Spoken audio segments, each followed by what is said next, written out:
Honestly, Josie rang me earlier. I just on my way back from the hospital, and she was on her way to work, and I've just spoken to her, and she was like, "Oh, I'm gonna go listen to the newest episode now by whatever else," and then 3 minutes later, she rang me back. She didn't even say hello. She just went, "I'm gonna start my own podcast," Oh, and I said, "Okay." She went, "I'm gonna call it Sarah's Word Fuck Ups," and I went, "Oh God, what have I done now?"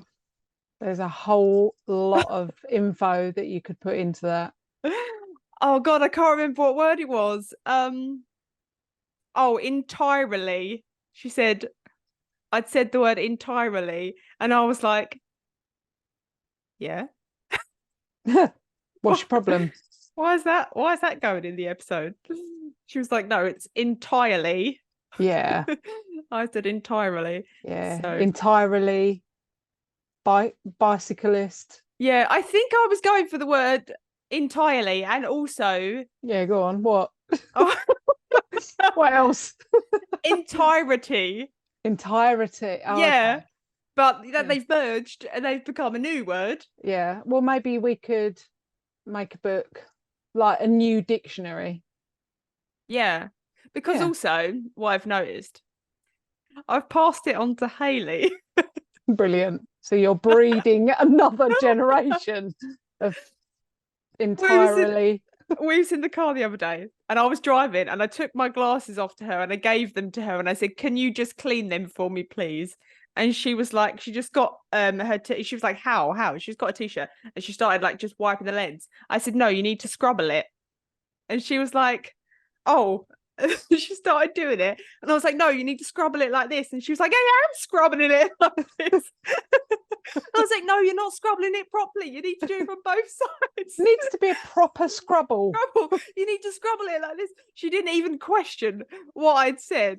But then yesterday, when I went up to say goodnight to her, she was she'd bought herself a new pack of felts, and she was creating these, like, she's making these little frog out of felt.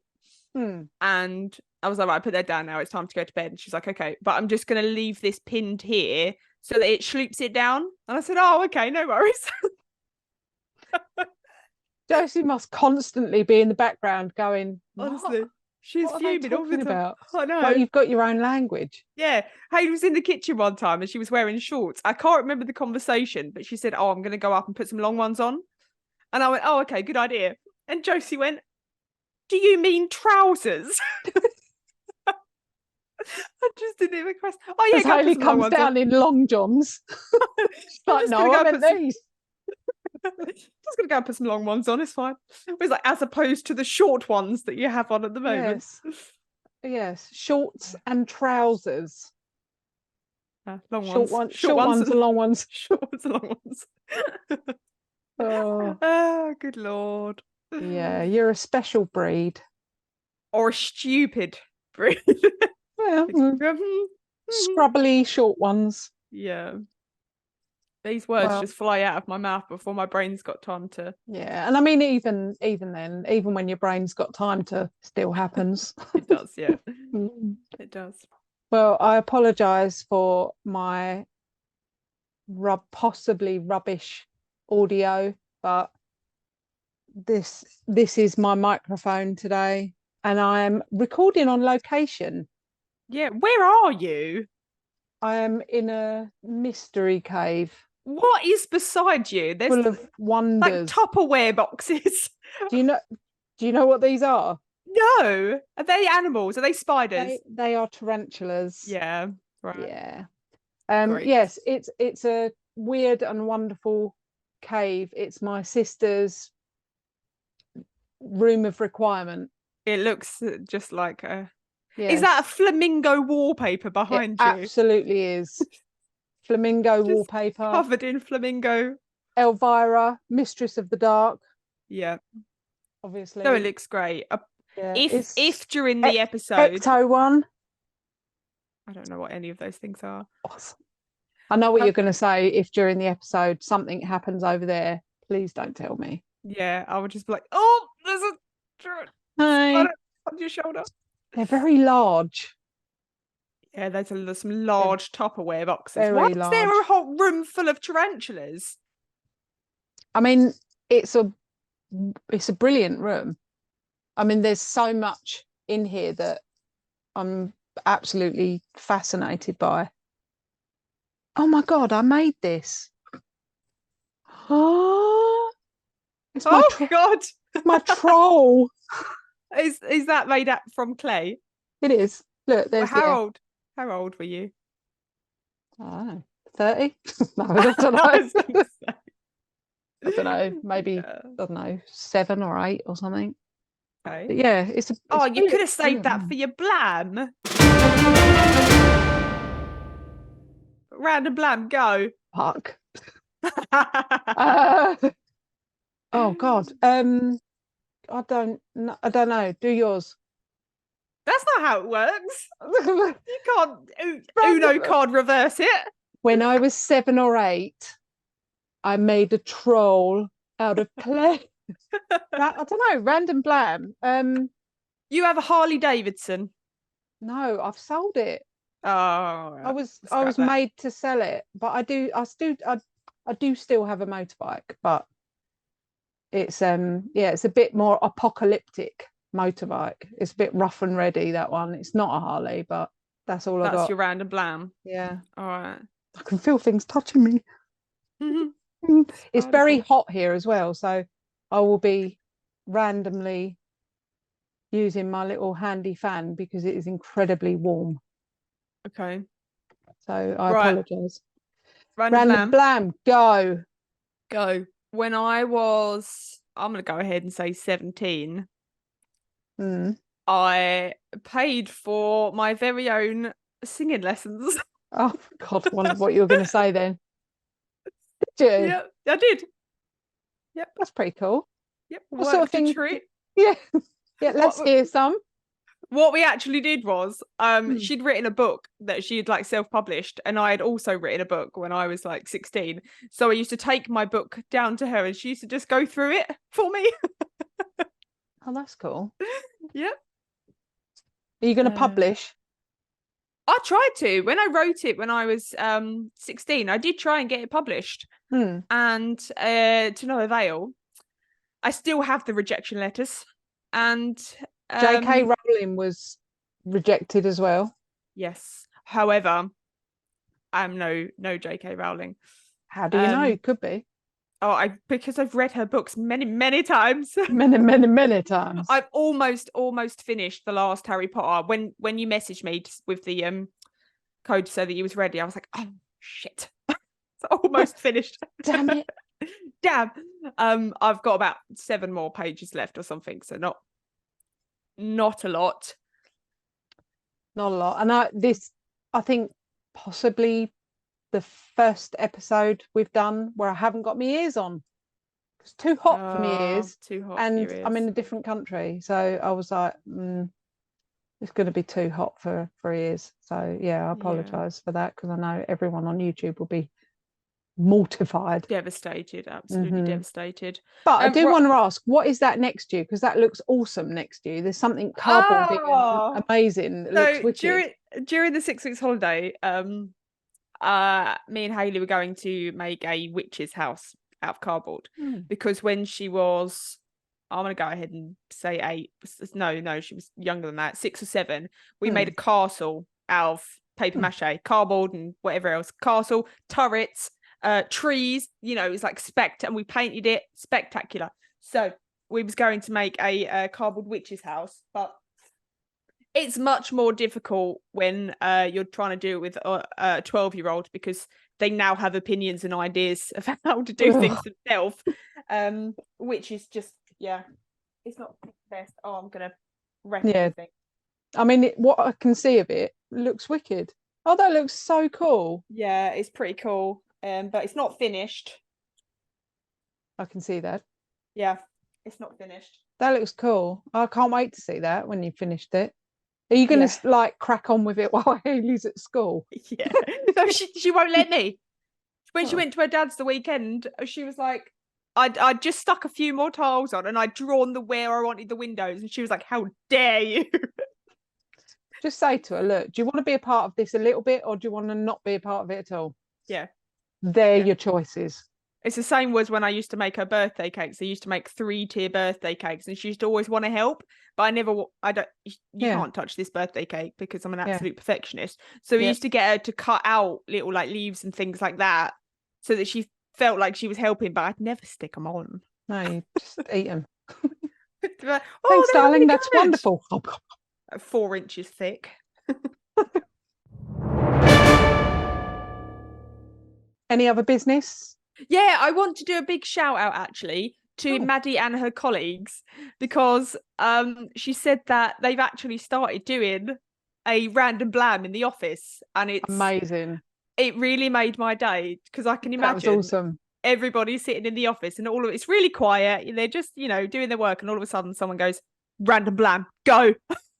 And they've got to come up with something about themselves. So cool. Oh, I think that should now be a staple at every meeting. When they always do, hi, my name's Sarah. And then you do like a random thing. It should just be long walks on the beach. Yeah, random blam, go. Yeah, let's get it out there. I think. Do you know? Can you design me a T-shirt and I'll get it printed? But can you get me a T-shirt that says "random blam, go"? Absolutely. And I want a finger like that. Like the "We Want You" finger. Yes. The army one. Yes. Yeah. I want that. All right. Random blam, go. Merch coming soon. Random blam merch, go. Yeah, that'd be awesome.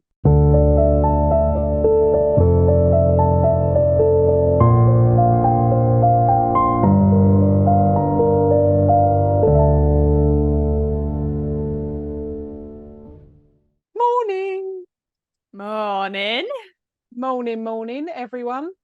Morning indeed.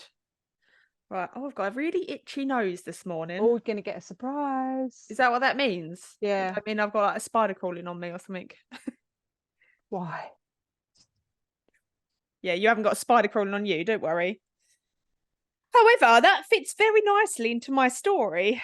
Oh, does it now? Yeah. I'm not happy. I must say, I'm not happy about the title of your episode. Why? Well, as you are aware, I'm in sunny France at the moment. So, in a few days, I'm going to get on a frigging aeroplane, Sarah. What are you doing? Well, listen, when you've heard the story, that's the least of your worries.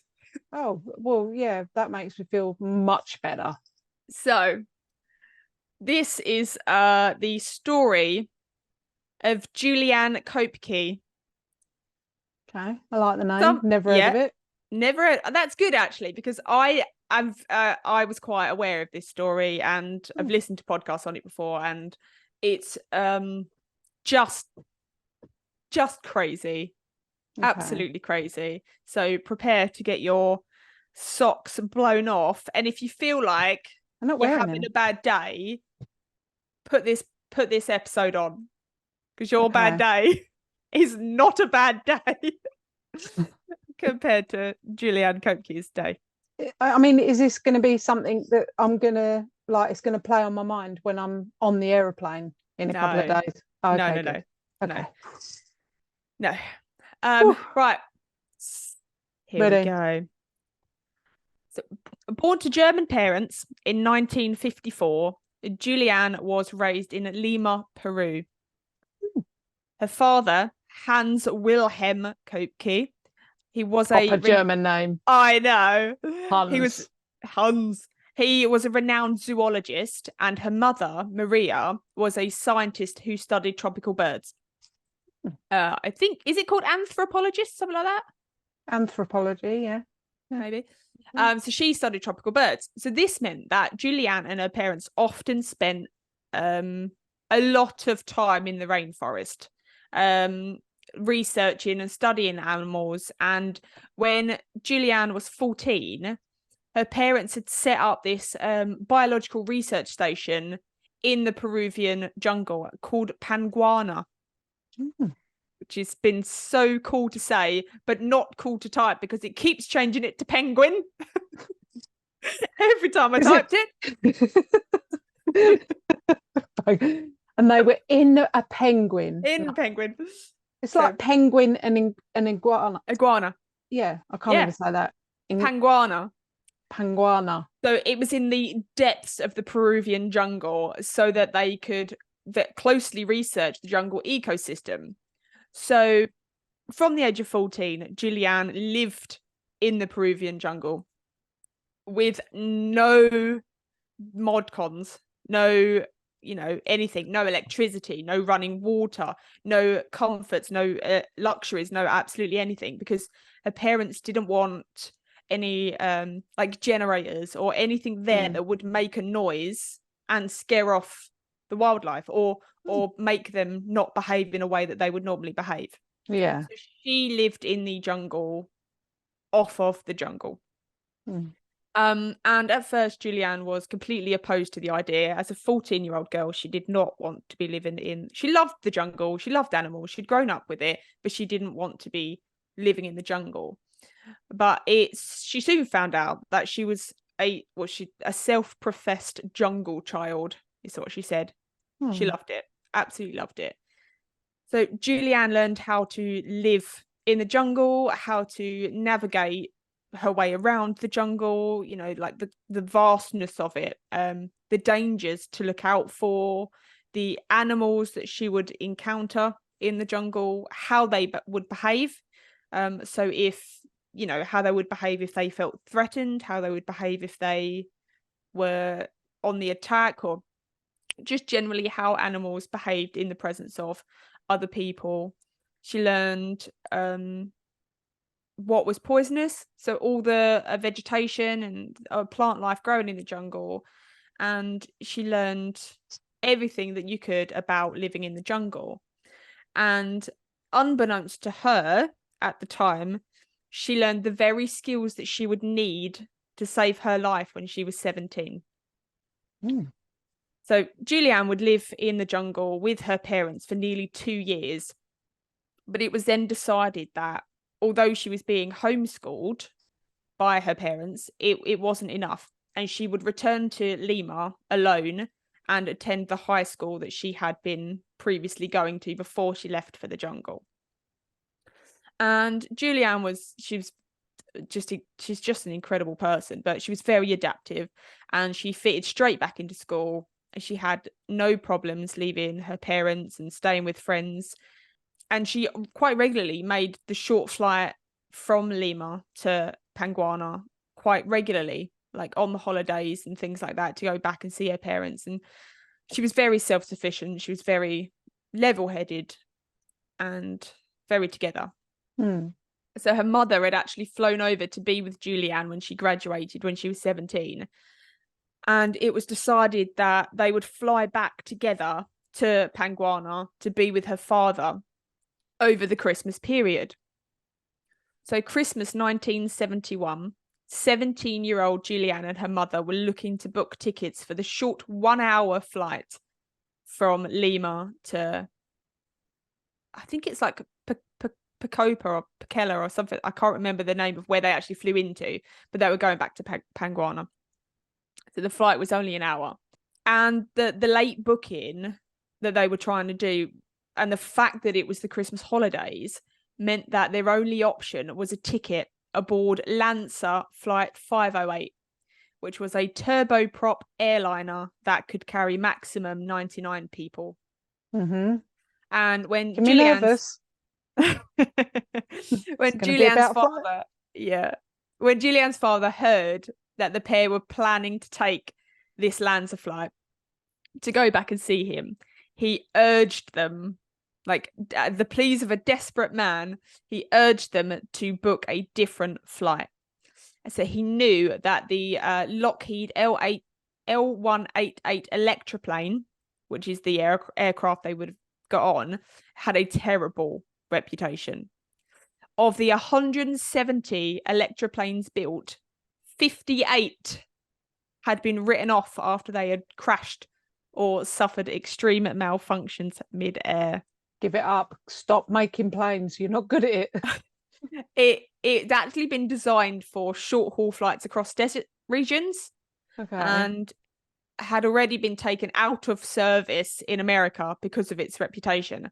The plane was not built to withstand turbulence. It had God. very rigid wings.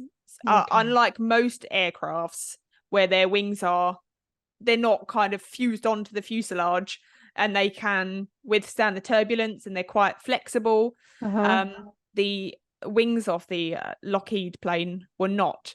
And it was the last thing that should have been flying over the Andes, because the Andes had, the rainforests, and the weather there was very unpredictable, and the monsoons and the typhoons and all sorts. And Lanza Airline itself also had a particularly terrible reputation. So terrible that Flight 508 was the only aircraft now left in the Lanza fleet. Jeez.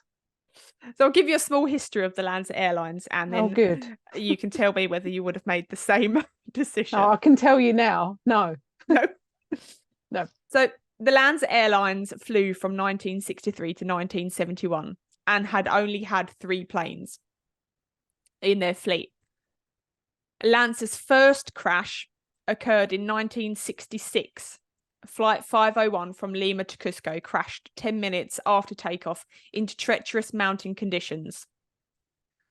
It crashed into a mountain, leaving no survivors from the 49 passengers on board, and pilot error was overwhelmingly the reason for the crash. No other reason, just pilot incompetence. Okay. Well, that makes, well, I don't know if that makes me feel better or not. In 1970, Flight 502 from Cusco to Lima, the route was flown by the turboprop Lockheed Electra and was carrying 100 passengers. Soon after departure, the plane suffered a fire in the third engine, forcing the crew to try and return to Cusco. However, the plane quickly descended into the valley and crashed.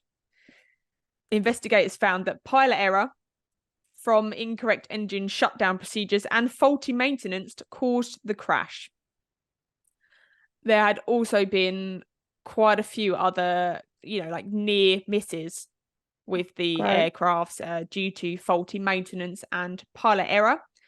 And the Lockheed plane that they were due to board, although they didn't know it at the time, was actually made up from parts of other planes. That they pulled out the side of a mountain. They're like, here's some. And they were like, oh, I've got a wing. Get it on. So Lanza now had the one remaining aircraft. But, however, despite the overwhelming evidence that they should not have boarded the plane, they were worried about not being able to make it back over the Christmas period to see Hans, and they decided to go ahead and get on the flight. With Maria specifically telling her husband, quote, "Not every aeroplane crashes," end quote.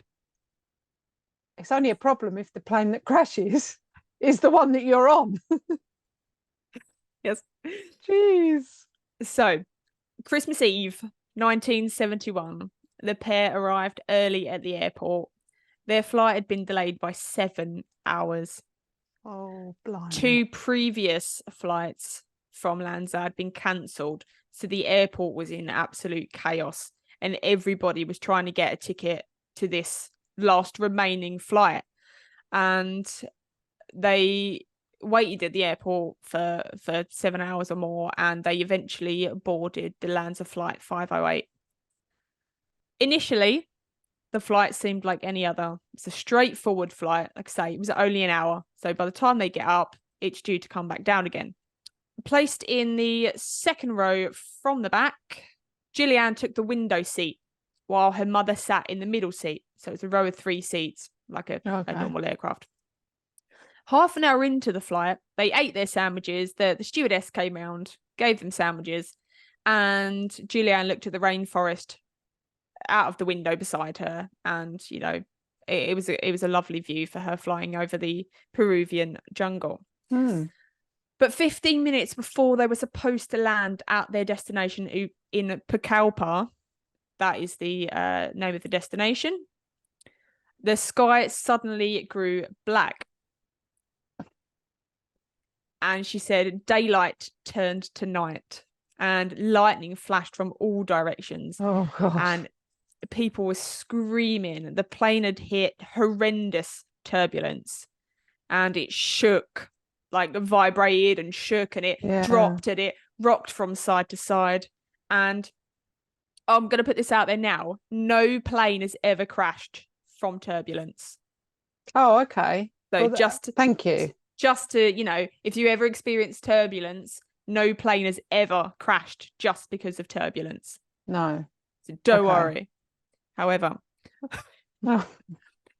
Passenger bags. Give with one hand and take away with the other. You know me. Passenger bags had fallen from the overhead lockers and sandwich trays flew through the air, and half finished drinks and food, and you know, it was just absolute chaos. The flight had been quiet and flying normally, and it had now descended into absolute panic and chaos. And in the next instance, Julianne said that there was a huge flash of brilliant white light over the plane's wing that plunged the aircraft into a steep nosedive. And Julianne looked beside her to see her mother, and she could see the entire length of the aisle right into the cockpit below her. So instead of just looking, you know, sideways and the cockpit being in front, it was below her. That's how steep the nosedive was. Jeez. And she grabbed hold of her mother's hand, and her mother very calmly said to Julianne, "That is the end. It's all over." And Julianne said that it was over the noise and the chaos of everything. That's all she heard was her mother say that, and it was clear as crystal. But the sounds of the passenger screams were drowned out now by the roaring of the engines. It was plummeting down to the roar of the turbines. It was incredibly loud. And Julianne says that in her book that she will never not hear that sound. It will never leave her. Right, I will also never not hear that sound, especially in a couple of days when I'm going to get on a fucking aeroplane. What's wrong with you, man? You said, is it about an aeroplane plummeting out the sky? And you were like, no. And I was like, oh, good. What the fuck? Yeah, no, but the plane itself should never have been flying over that way. And the plane that you're going to get on is much. The planes nowadays have something where if they're struck by lightning, it feeds the electricity out of the plane. So electricity hitting a plane does absolutely no damage. I'll be honest with you, I could not give a flying flop. Okay. What is the cause of that aeroplane plummeting out the sky? I don't care if it's a chicken's been caught in the engine. I don't care if it's lightning. These sounds and visions that I'm getting now, that is what I'm going to be thinking about Saturday morning. You'll be fine. You know, cheers. However, so Julianne is you know, the plane's in absolute chaos and there's noise and screaming and panic everywhere. But she said as soon as it started, it stopped and everything was silent. Julianne was no longer inside the aircraft. Oh. Still seatbelted into her row of seats and suspended upside down. Oh, my goodness. Julianne looked to her mother in the chair beside her, but she was alone. Deciding to put her seatbelt on at the last minute had stopped Julianne from being completely thrown out of her seat. At a height of 10,000 feet, or 2 miles to be exact, Julianne was now free falling in her row of chairs and spinning out of control. Just, you know, like one of those little boomerang leaves when you do it in the air and it just kind of spins down. That's like how a row of seats was spinning constantly. And the last thing Julianne saw before she passed out was the dense canopy of the jungle coming to meet her. And she said during that free fall, she was completely aware that she was falling from the sky to the ground, and she was going in and out of consciousness. She'd go out of consciousness, and then she would wake up, and she would know exactly what was happening, and she'd go back into being unconscious again. You know, like people do on that slingshot ride. Yeah. You know, where they're like in a seat, aren't they? And they're being like flung up in high speed. Yeah. And people go in and out of consciousness, don't they? Yeah. Yeah, that's exactly it. But she said she remembers nothing of the impact. She woke up on the floor of the jungle, and she shouted for her mum, but received only silence in return. And very slowly, memories of the crash kind of came back to her, and she realized that, you know, she'd survived the crash. But she was now very alone in the depths of the Peruvian jungle. Jeez. So, but she was somehow out of her chair. Right. Although she'd been free falling in her chair, when she'd woken up, she was unbuckled. She was out of her chair. But the chair was there with her. The chair was near her. Yeah, right. It wasn't quite.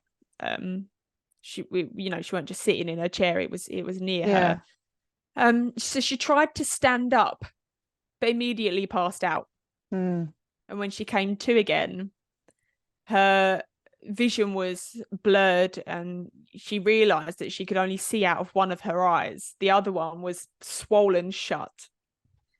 And again she tries to get to her feet, but her head spins and she feels sick and she's nauseous, and then she passes out again.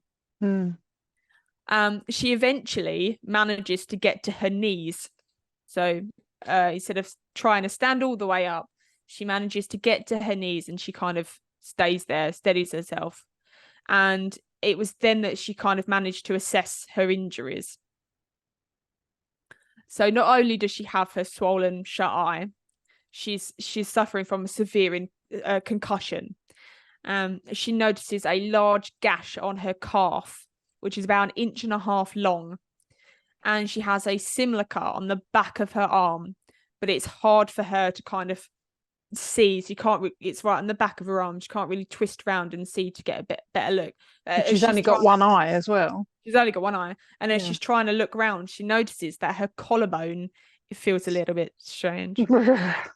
So she touches it, and she immediately feels that it is completely broken.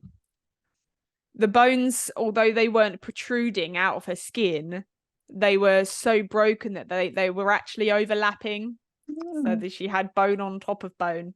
Okay. But she felt absolutely no pain from any of her injuries.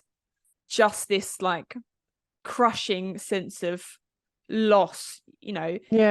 But she felt that if she had survived, there must be other survivors. That she can't have been the only one to survive. If she'd survived with such kind of minimal injuries, there must be other survivors. So she screamed out for her mother, and she crawled around on her hands and knees around her little crash site, and she couldn't find her. And her body eventually gives out, and she passed out on the floor of the jungle. Day 1. It's now Christmas morning, and Julianne wakes up with a clearer head. She knows where she is. She knows what's happened to her. And if her parents had taught her anything, it was that calm, clear thinking could master any situation that she found herself in the jungle. She knew she had to keep level-headed and keep rational. Panic and fear would get her nowhere. And she had no doubt in her mind that she wouldn't make it out of the jungle. At no point did she think otherwise. She never thought that she was just going to be, you know, stranded there. And she'd been in the depths of the jungle so many times previously with her parents, and they'd always made it out safely. And she's now kind of confident that she can stand up straight without passing out. And she assesses the area around her. There was obviously trees everywhere, incredibly tall trees. And while I was writing this, I was reminded very much of the Marina episode where she's that's in the what I jungle. keep thinking about. Yeah, I kept actually typing Marina every time I went to Oh, put really? Juliet. Yeah, I kept typing Marina, and it's quite similar. Actually, the Peruvian jungle where she was, it has like 15% Amazon rainforest like in it. Yeah. So Very quite a similar, similar to the Colombian jungle. yeah, similar area. And the incredibly tall trees and thick canopies meant that she could see small patches of daylight out, but there was absolutely no way anybody would be able to see in. She has only one shoe on, and she makes the decision to leave it on, despite the fact that making it made it more difficult to walk in. She kept that one shoe on, and she felt that she needed that small bit of protection. Yeah. Back in Panguana, she never went out without her rubber boots on because of the snakes. There was a lot of deadly animals that she could step on, and they're not too fond of that. That the first day she doesn't venture too far from her little crash site. She wanted to get her bearings because she knew how easy it was to get lost and confused. So she was just kind of like getting her bearings. And although I say it's her little crash site, there's nothing there apart from her row of chairs. There's no plane wreckage or anything. On her exploration, she became incredibly thirsty, and she knew how quickly dehydration could take hold, and she had absolutely no source of water at all. So what she did was she started licking the moisture off the leaves around her. So the rainforest is always damp, humid, damp. Despite how hot it is, the burning sun, there was no water for her to actually drink, but she could get some moisture from the leaves, which I would never think to do that. Would you? I don't know. I mean, I've got diabetes insipidus, so I'm constantly thirsty. So I see possibility of drinks everywhere. So yeah, I'd probably just see any kind of moisture and be like, "Yep, I'll have that." I love that. Well, that's exactly what she did. Even though it was, a little bit of moisture at a time, it was better than nothing. So she found no other evidence of the plane crash near her, no parts of the wreckage, no other people, but she did stumble across a bag of sweets and a Christmas stollen. So she was obviously hungry, and she knew that she needed this food. So she scooped up part of the stollen, but it was like almost disintegrated from the rain, and it was covered in mud, and it wasn't nice. So although she tried it, she said it was disgusting. She left the Christmas stollen where it was, but she took the pack of sweets with her. Good move. Yep. All morning and afternoon, Julianne stays relatively close to her crash site, eating some of the sweets that she's found and rehydrating as much as she can, looking for other survivors and more wreckage from the plane. She kind of hears this low hum, and it is a helicopter flying above her, and they were looking for the wreckage of the plane. She shouts and she waves her arms, and kind of like half-heartedly, because she knew there was absolutely no way they would be able to see into the jungle. So she knew that she had to get out of that thick forest. That then became her resolve. She had to get out of the thick forest so that she could be found. And eventually the noise of the helicopter faded, and she was left with just the ominous jungle sounds. Her trained ears picked up a sound that she knew, and it was a sound that had been there all along, but through her concussed state and disorientation, she hadn't really focused on it. And it was the sound of dripping, tinkling water. So she immediately set off in search of the source, and nearby found a little spring that fed into a tiny she called it a rivulet, which I'm guessing it's just a tiny little stream of water. It's not a river. Yeah, like an inlet of a river, Yeah, maybe. yeah, exactly that. Yeah. What did you say it was called? A rivulet. Rivulet, like Yeah. so a mixture of river and inlet. Yeah, it's an inlet into a river. That's one of So your words, that. yeah, maybe I did make it up. Yeah, no such thing as a Rivulet. rivulet. Who knows? But her hope was renewed, and she heard her father's voice in her head telling her, if you get lost in the jungle and you find flowing water, then stay near it. Follow its course. It will bring you to other people. So Good that's advice. what that is what she decided to do.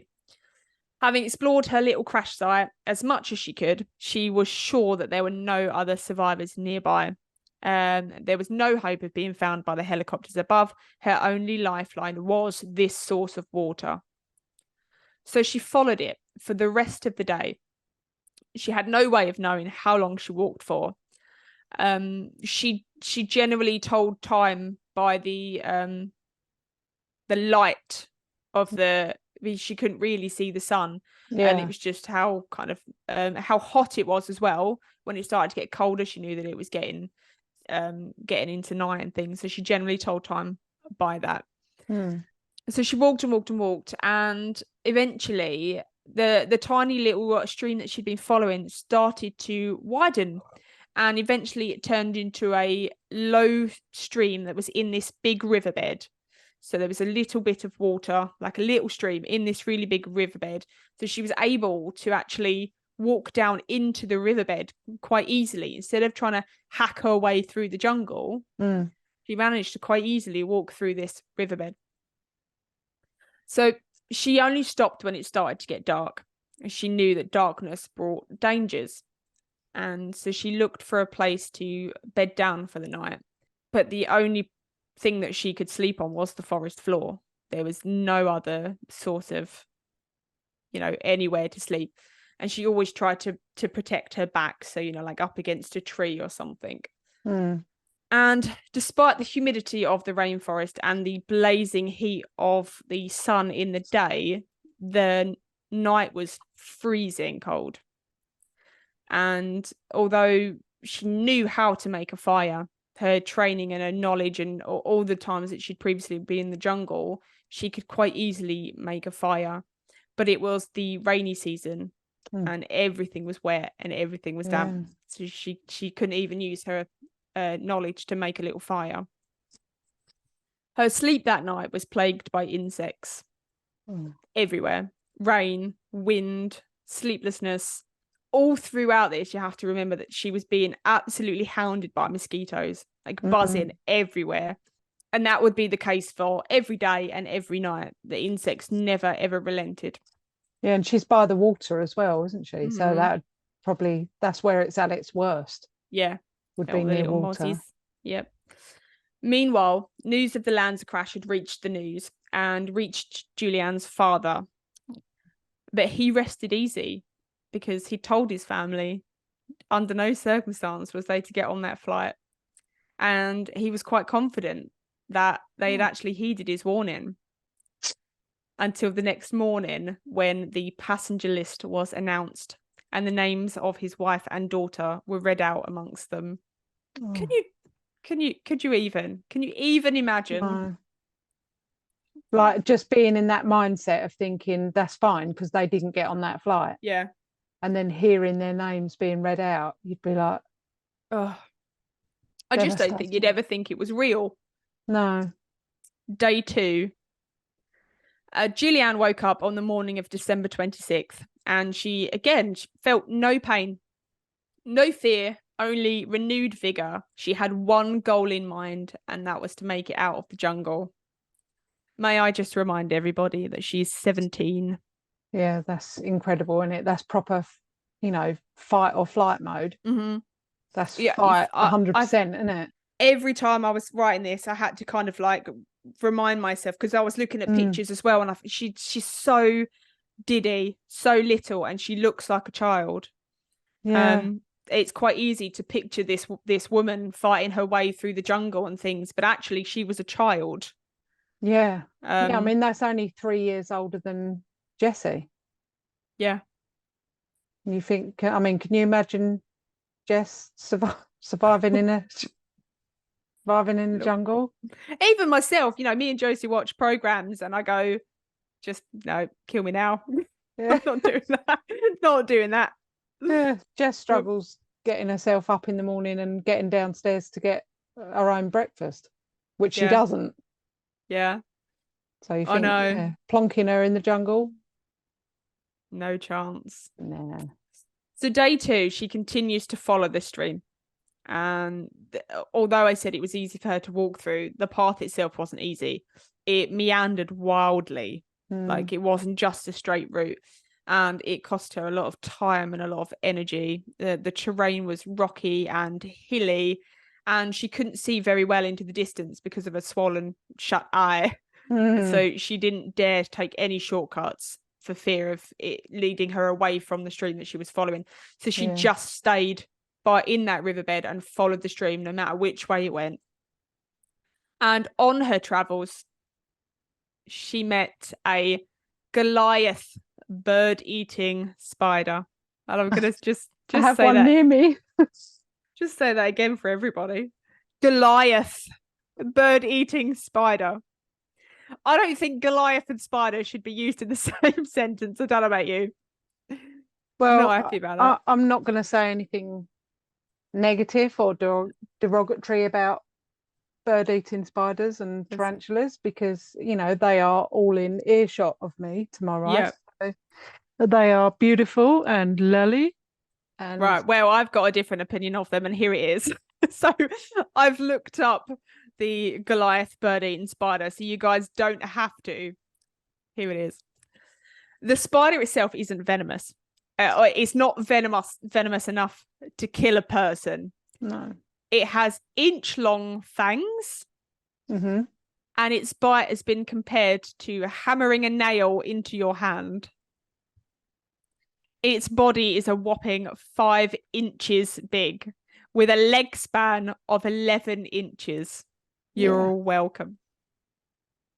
I just need to add to that. My sister, she hasn't got her anymore, but my sister had this exact spider. And her name was Tiny. And she was a lovely, lovely spider. She was really friendly.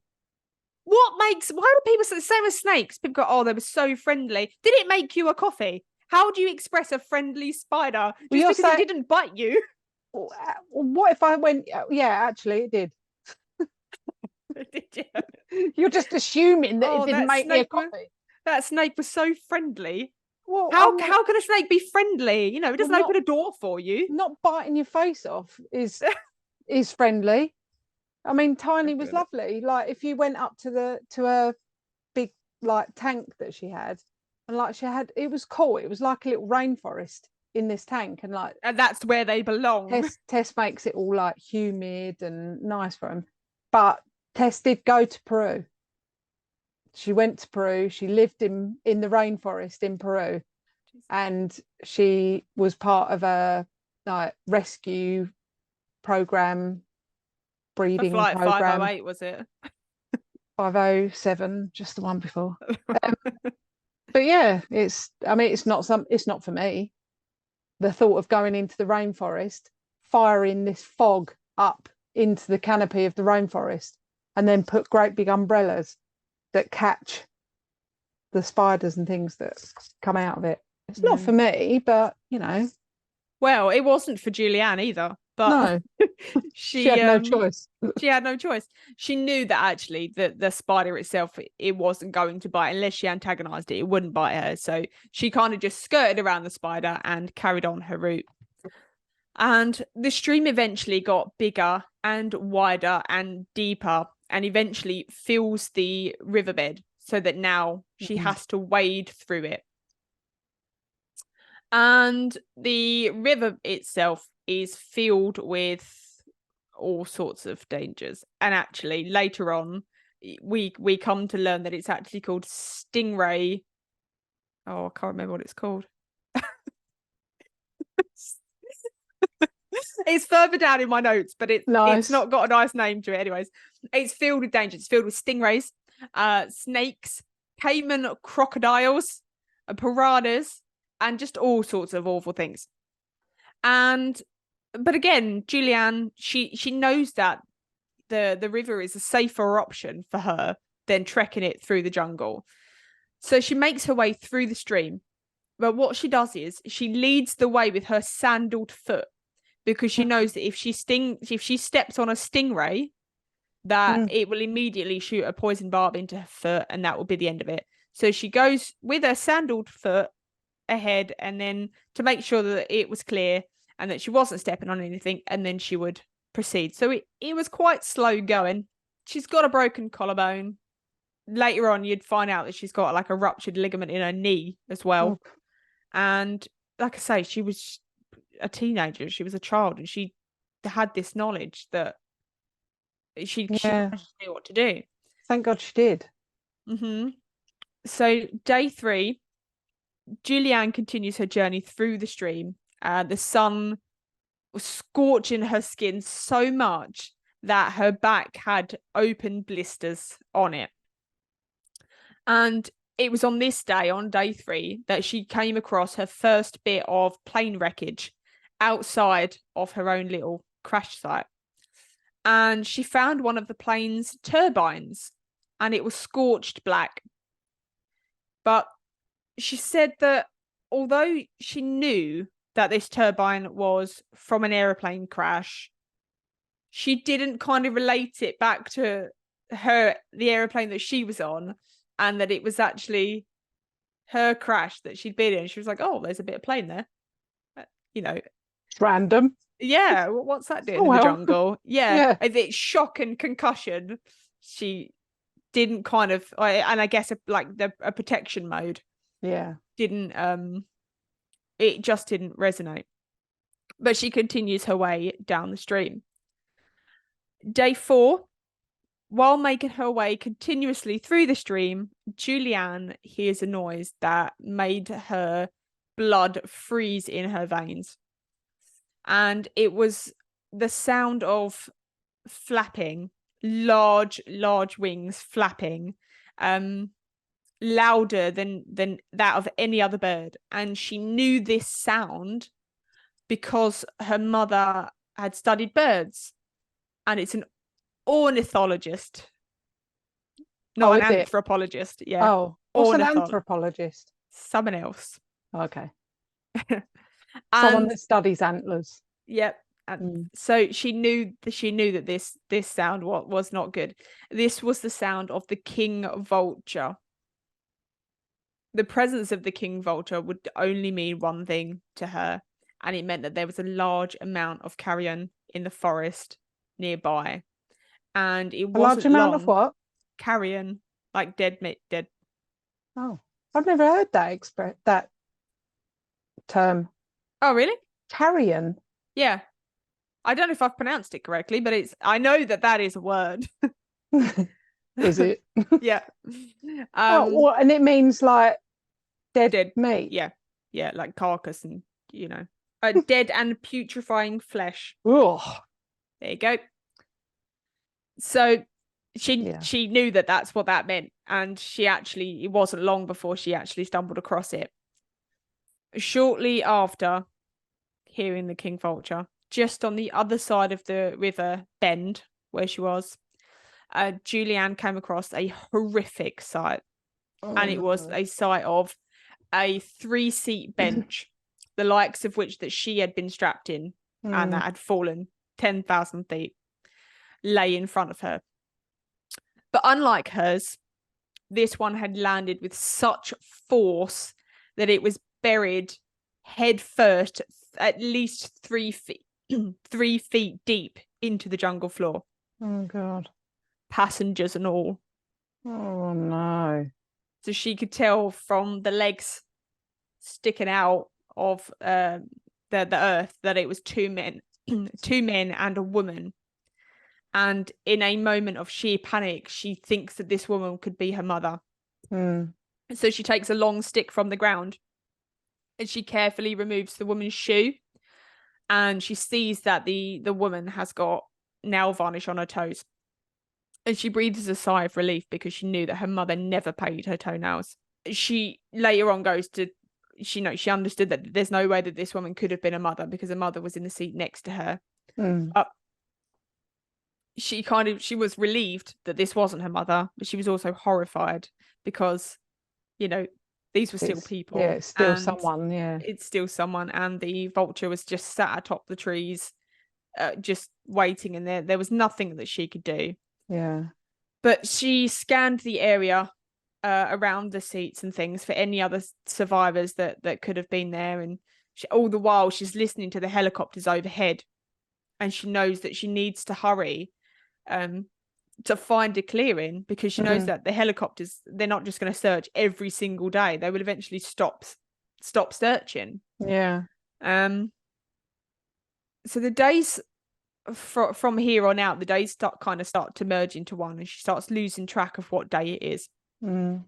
She's eaten the last of the bag of sweets that she's been really carefully rationing. So at about day 4 or 5, it's been 5 days pretty much, and she's only had these boiled sweets to keep her company. And then now they're gone. And there was no fruit growing in the rainy season. There was absolutely nothing for her to forage. And Julianne knows that in order to survive, she must drink plenty of water. And this she has been getting from the dirty stream that she has been wading through. And although it was brown in colour and filled with dirt and soil, she knew that it was safe to drink. It wouldn't do her any harm. And she knew that bacteria and things that would normally be harmful are only found in streams that could potentially be like human putting like things polluted. Yeah, that's the word I was going for. So she knew it was safe to drink, so she would guzzle it down. And she said that actually would fill her stomach. On days 5 or 6, Julianne heard the distant sound of something that actually brightened her mood. It kind of lifted her spirits a little bit. And it was the distinct call of the hoitzin bird. She knew that these birds only nested near large open bodies of water. Oh, that's handy. So she knew that people also took root near large open bodies of water. She was like, great news. But up ahead, the stream that she'd been so carefully following for the last 5 or 6 days was blocked by a huge amount of driftwood and reeds, and stuff had been growing on top of this driftwood as well, so that she knew that there was absolutely no way she was going to be able to make it over it or through it. So she actually left the stream to find her way.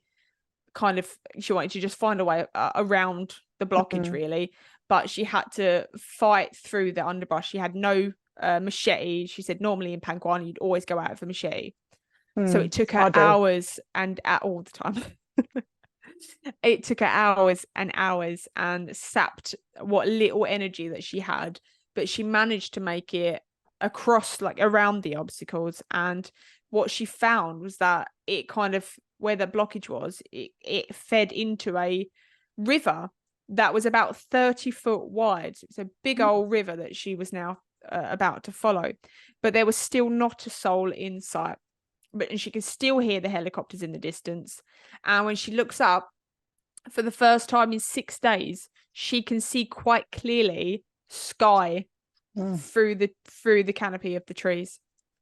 There is a helicopter circling above her that she can see, and she's waving her arms frantically and she's screaming, and to no avail. The noise of the engine just starts to fade, and she knows that it's going off. And she wondered if it would ever come back, or if that was the last helicopter that they were going to send out, or even if perhaps they had already found as many survivors as they could.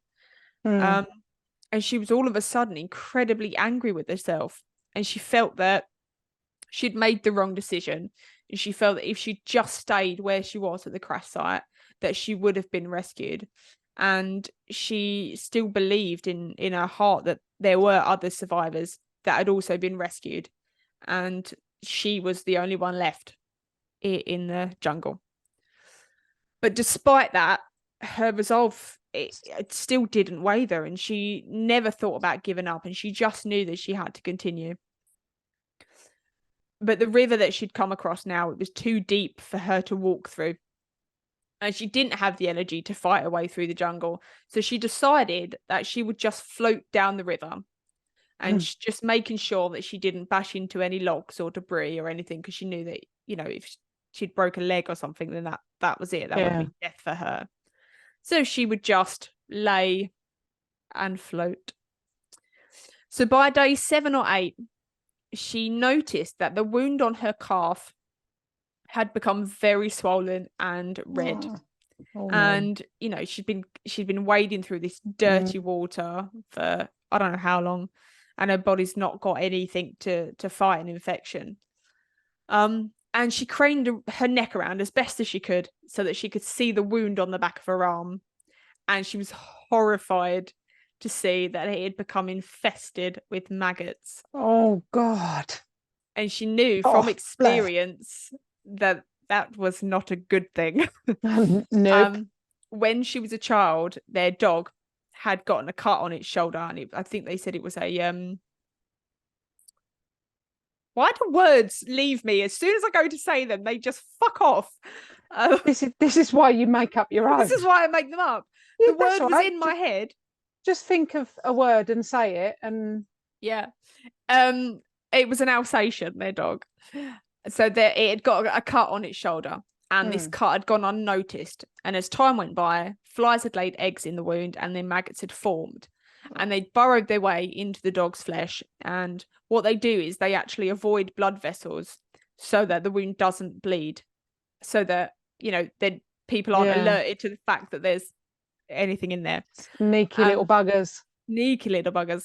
And by the time anyone had noticed, the dog's leg had started to like smell and rot, and it was gross. So their dad told Julianne that the only way to get the maggots out was by either pouring alcohol or gasoline into the wound. But Julianne didn't have any alcohol or gasoline.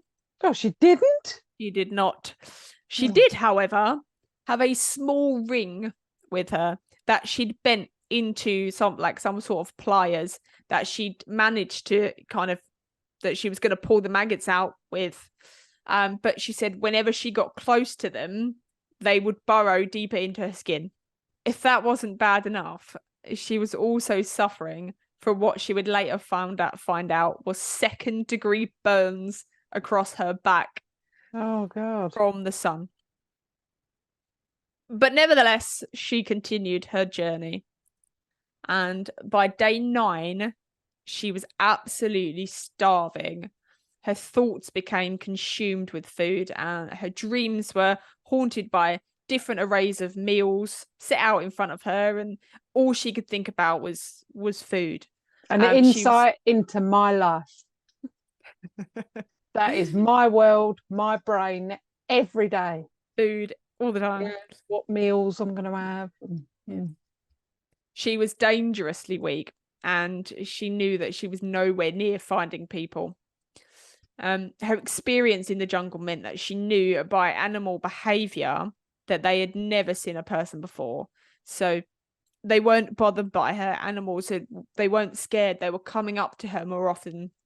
And they weren't running away from her scared or anything like that. They were kind of inquisitive because they'd never seen another person. And Julianne knew that, you know, it was like a crushing blow to her. She, despite all of her efforts and thinking that she knew the best possible route and she knew the way out, and she just kind of felt a little bit that she was just getting further and further away from rescue.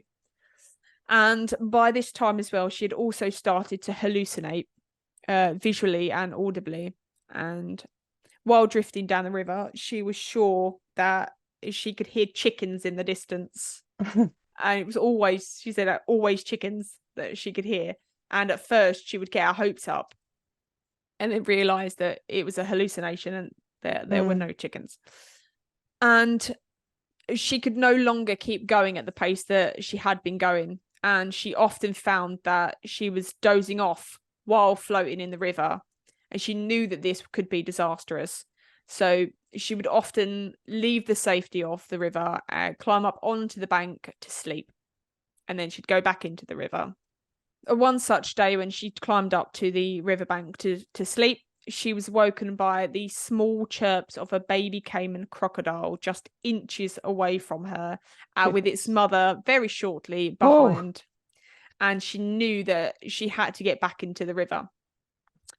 She also knew that if she'd have gotten up to run away, that they would have attacked her straight away.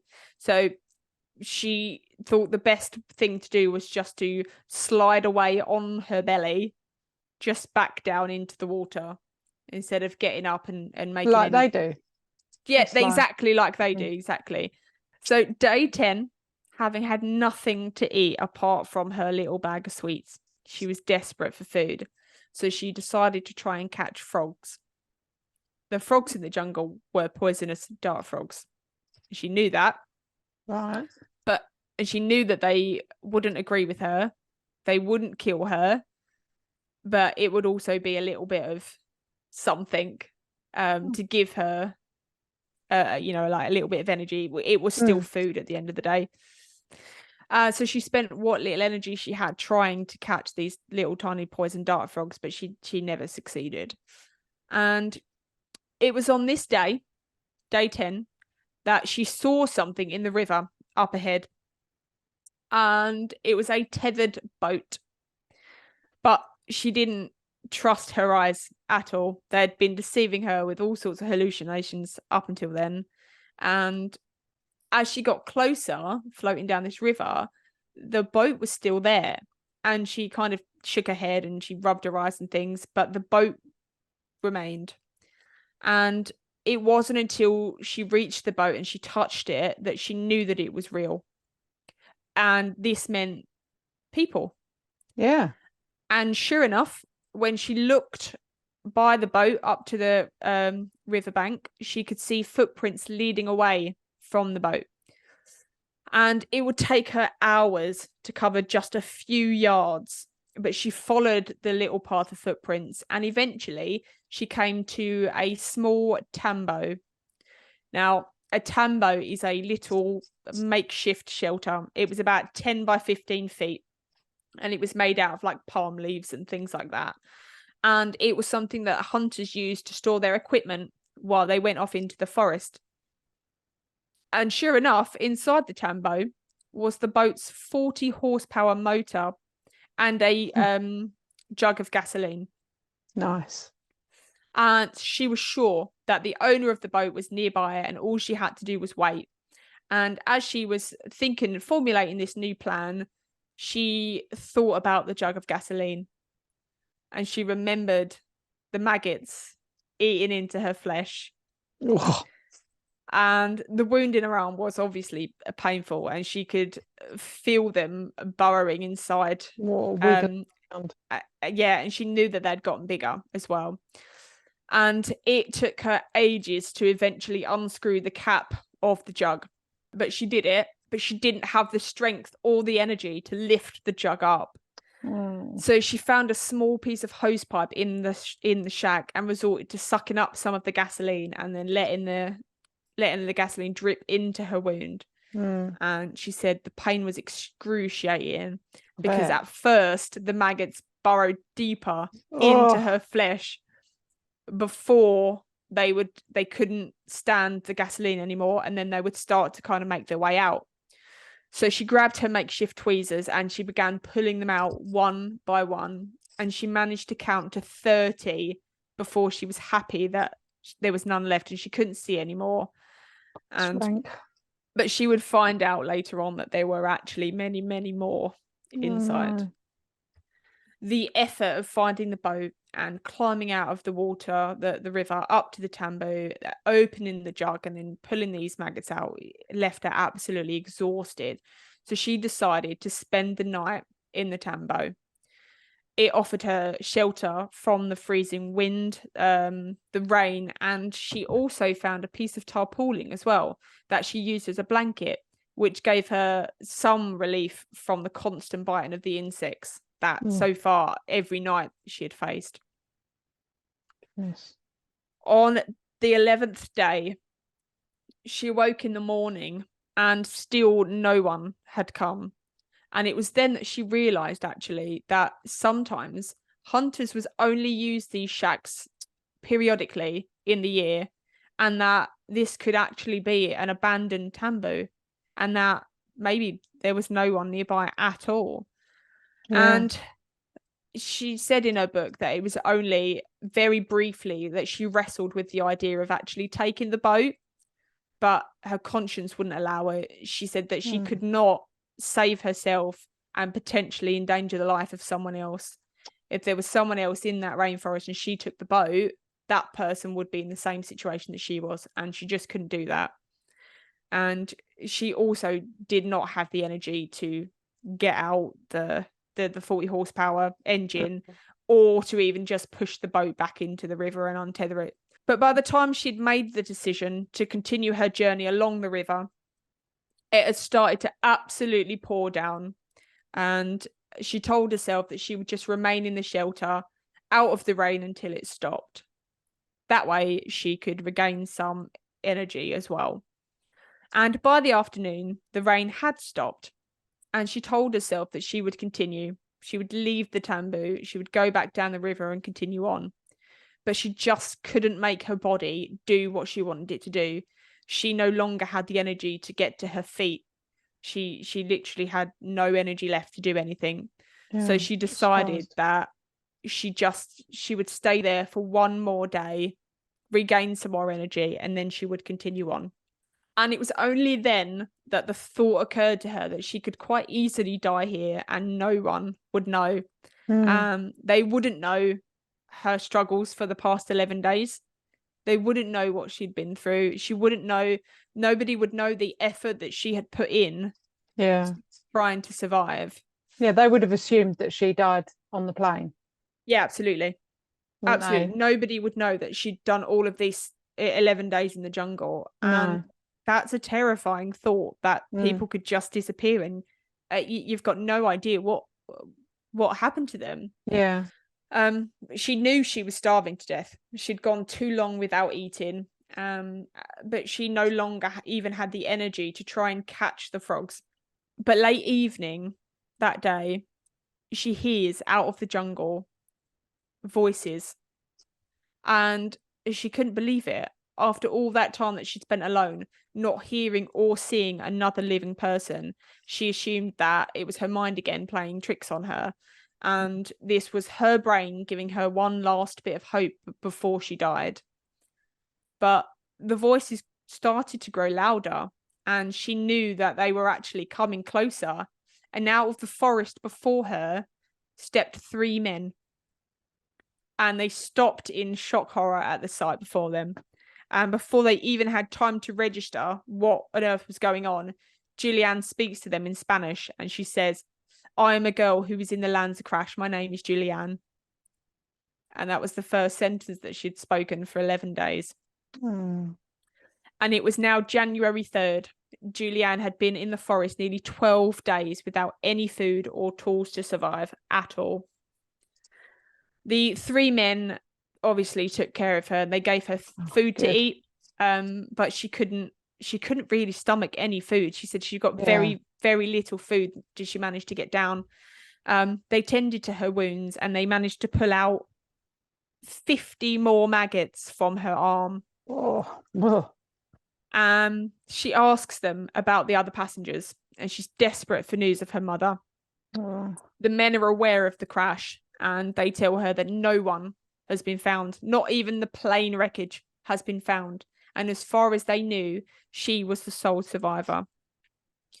But Julianne doesn't allow her brain to kind of process what that actually means, because then that would mean that her mother had died as well. And she just didn't allow herself to go there. The 3 men tell Julianne how lucky she is that they found her.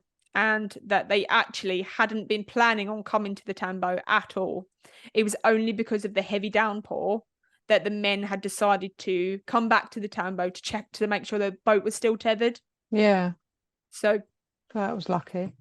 if she'd have left when she'd originally told herself that she was going to leave, they never would have found her.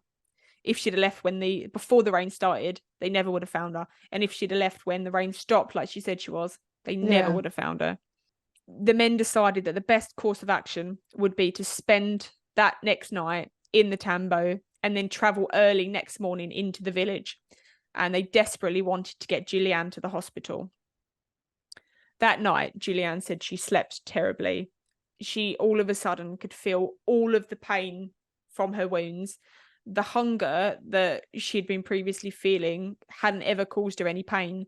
She always said that she thought starving to death would be incredibly painful, but she never felt any sort of pain until that night when her body kind of brought out the full force of all of her injuries, and she was just desperate to get on that boat and get out of the jungle.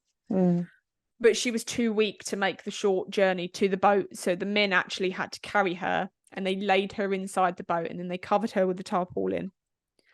And it was only then that she kind of allowed herself to relax and kind of let go, and she immediately drifted into a very deep sort of unconsciousness. The entire way down the river, she was coming in and out of consciousness. And when she is awake, she speaks to the men, and she finds, she's trying to find out information and things. And she finds out that the river that they are on is called the Rio Shibonya. And it is absolutely, completely uninhabited. She would never, continuing down that river, she never would have been found.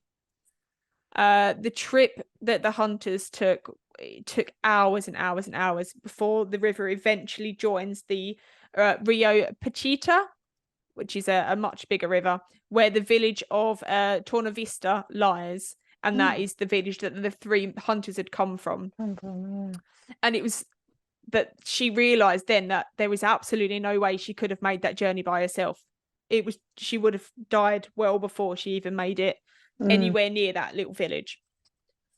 And when she got to the village and the men unloaded her, obviously curious children and people kind of ran up to see the strange new woman with yellow hair and white skin.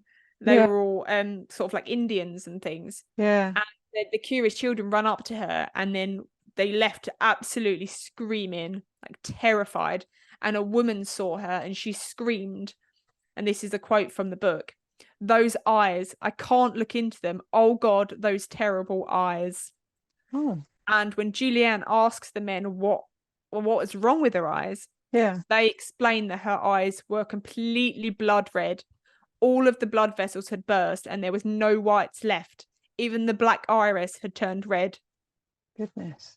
And there's a photo of her that's taken of her in this village. And although it's black and white, her eyes are completely black.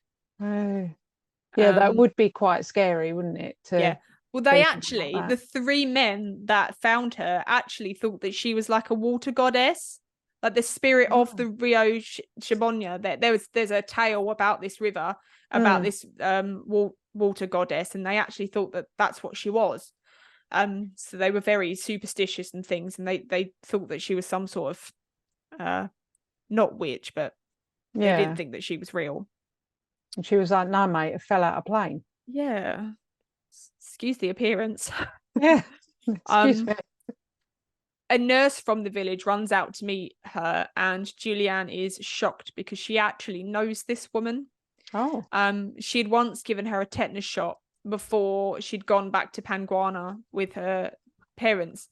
So this village in Torna Vista was very near Panguana, and it turned out that actually where the plane had crashed and where she was in the jungle was 30 miles from Panguana. Oh, no way. So it wasn't far at all. But this nurse had wanted to give her some penicillin because of her wounds were infected and things. But Julianne did not want penicillin. She actually refused it. Her father was allergic to it, and she was concerned that she also would then be allergic to it. so she didn't want to run the risk of having an allergic reaction to the penicillin when that's funny, the thing that's supposed to have saved her. Yeah. But even then, that's very level-headed thinking, isn't it? Mm. To have come that far and survive, to be starving to death and then go, no, actually, I'll pass on the Not for me. penicillin just in case. Yeah. But so she's eventually cleaned up, and she's told that a flight had been arranged for her to get her back to the mainland and into a proper hospital. Although the flight is only 20 minutes, Julianne is understandably terrified. Yeah. But she knows that she needs a hospital, and she does not even have the energy to argue about getting on this flight. Mm. Once at the hospital, Julianne's injuries are fully assessed. The doctors pull out yet more maggots from Julianne's arm and also from the cut in her leg. Mm. The wound in her arm was massive. They had to pack it for it to be able to heal completely. They had to put disinfectant on a bandage. Like balls. And then pack it and then change it every single day for it to be able to heal. Jeez. They also pulled out a huge splinter in her foot that she didn't even know was there, and she was covered from head to toe in inflamed red angry insect bites. And she would later explain that it experienced actually a terribly swollen knee. So a few weeks after the crash, her knee all of a sudden ballooned up, and when she went to get it checked, they told her that she'd torn her cruciate ligament in the crash. And she was also told, medically speaking, that it should have been impossible for her to walk for 11 days without any pain or any swelling at all. And she said it wasn't until she was safe and rescued that her body, kind of the full force of these injuries actually came out. And that just blows my mind, that your body protects itself until it's ready to allow other people to protect it, I guess. If you're the only person in that situation, there's only you and your body and your mind, how much it protects itself and tries to survive. Yeah, it's weird, isn't it? It's like, even like, how many times have you like hurt yourself or cut yourself or something and it doesn't hurt until you see it? Yeah. Like, until someone goes, oh, you're bleeding, and you're like, oh yeah, and then you think, oh actually, it stings. Oh god, it's so bad. But yeah, before that, no knowledge of it. Oh, I know. But while at the hospital, once she is fully cleaned up and sorted out, they ask her what she would like to eat, and she said without any hesitation she requested a chicken sandwich. Because she could hear the chickens. I want a chicken sandwich. And she said she was absolutely delighted because they went and made her a chicken sandwich. And she ate the entire thing. She, obviously, because she'd been starving, her stomach had shrunk so much that up until then she'd not really been able to eat a lot at all. But she managed to gobble down this sandwich. And then once she'd eaten the sandwich, she fell into a very safe, nice, deep sleep. So by now, news of her rescue had reached headlines and like all across, so headlines and TVs across Peru. And this sparked like almost like a frenzy of renewed hope that actually other passengers could well have survived. Right. Especially after her injuries had been read out and people realised that she actually wasn't very particularly injured from the crash. Yeah. People were like, oh my god, if she survived with such little injuries, other people could have. And based on Julianne's description of the stream and the river that she had followed, the hunters that found her were able to determine that she actually followed something that they know as Stingray Stream. That's what it was called. And a helicopter was sent out over the area. And it was only then that the first piece of aeroplane wreckage was found. But still no survivors. The next morning, Julianne was greeted in the hospital by her father, and he simply walked into the room and asked her how she was, and she said that she replied, "I'm fine." And that was that. She said that he'd never really been a man of many words, but that she also felt within herself this complete void of emotion. and she said that she was still in protection mode and she couldn't switch it off. She knew that she was happy to see her father. She just didn't feel it. She didn't feel any emotions at all. By January 8th, most of the wreckage of the plane had been found, and the first 20 deceased passengers as well.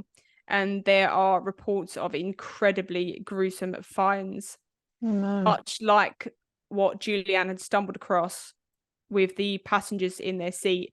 Most passengers were either dismembered or horribly disfigured. The pilot was only identifiable because of his position in the cockpit. Oh. Her mother was eventually found among the wreckage, along with a few other people that they said that they had actually survived the initial impact, but had very quickly succumbed to their injuries. So it was determined that the plane had crashed due to a lightning strike. The airline that day had been running late. Like I said, that there had been 2 cancelled flights already. There was a 7-hour delay. The pilots were under extreme pressure to try and make up as much time as they could. So instead of detouring and going around the storm, they decided to fly straight through it. So it was pilot error that led to the crash. God, they made a really bad choice, didn't they? Just, yeah. Jeez. Just stupid. So Julianne made a complete recovery and has since been back to the crash site and back to the jungle. She's still a very active part of Panguana after her father died. She doesn't fear the jungle at all. Instead, she chooses to view it as though the jungle saved her. Yeah. She's not scared of the jungle at all. She flies all the time. Oh, and good. She's just an incredible woman. And this book that she's written is called When I Fell 10,000, or When I Fell Out of the Sky, or something like that. And we'll link it. But the book itself and her overview and her way of thinking is incredibly inspiring.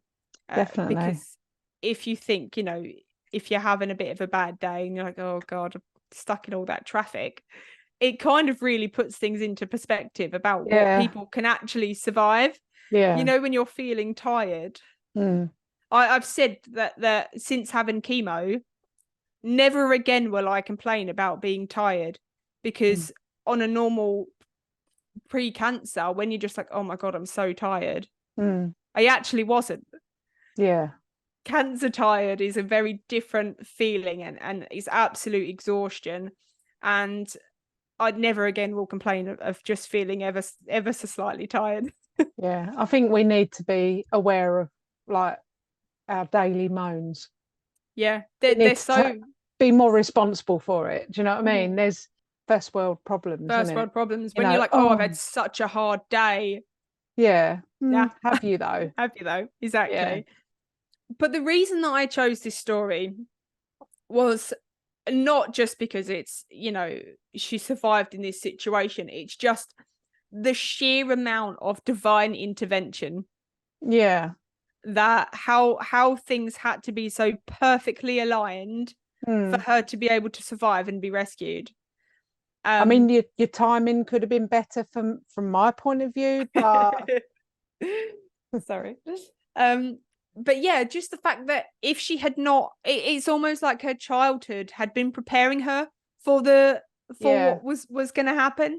Definitely. If she hadn't have been in the jungle, she would never have survived the way that she did. And had she not listened to her body and listened to her gut instincts, she would never have been found.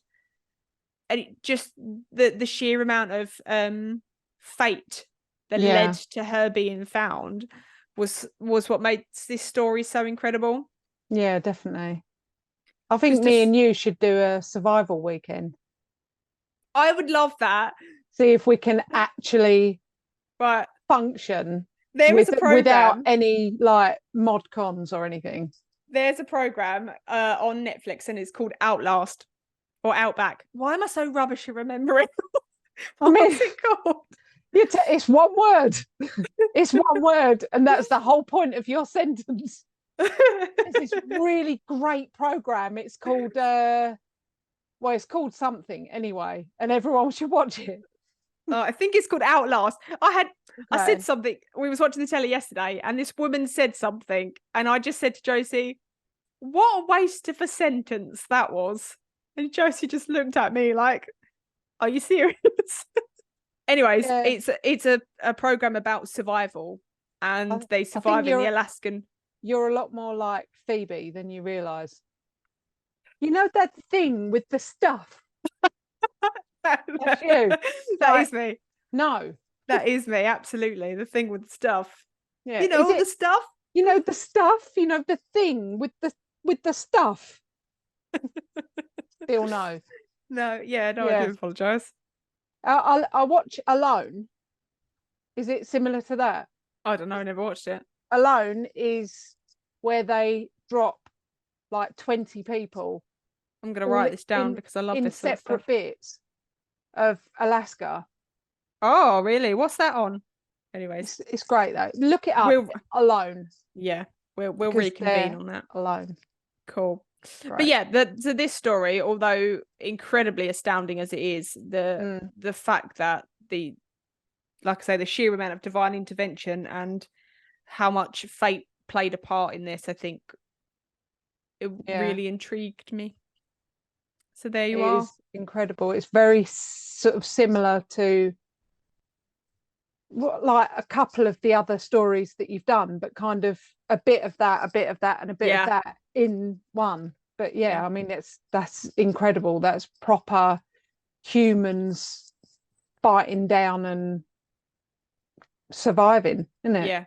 The fact that she didn't feel any pain. What the human body can go through is tremendous. She had a broken collarbone for 11 days and still like managed to wade her way through everything, and it's crazy. But you're welcome. Yes, thank you very much. And I shall send you an extra special thank you text on Saturday morning before you board when I'm at the airport. And then you can send me I got back safely message. Well, I might not. If you have enjoyed listening to our episodes, make sure you rate us and leave us a review on whatever platform you are listening. We absolutely love hearing from you guys. So you can also help support our show by donating to our Buy Me a Coffee link.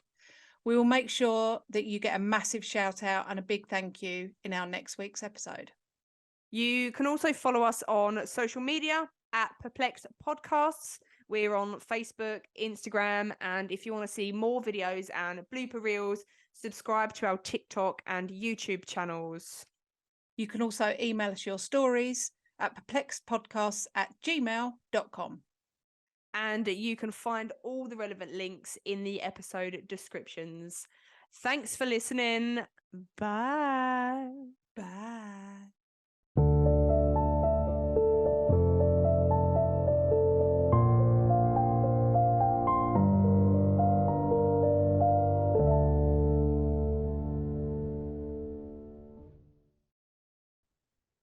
Every fucking time.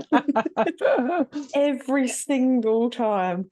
Every time.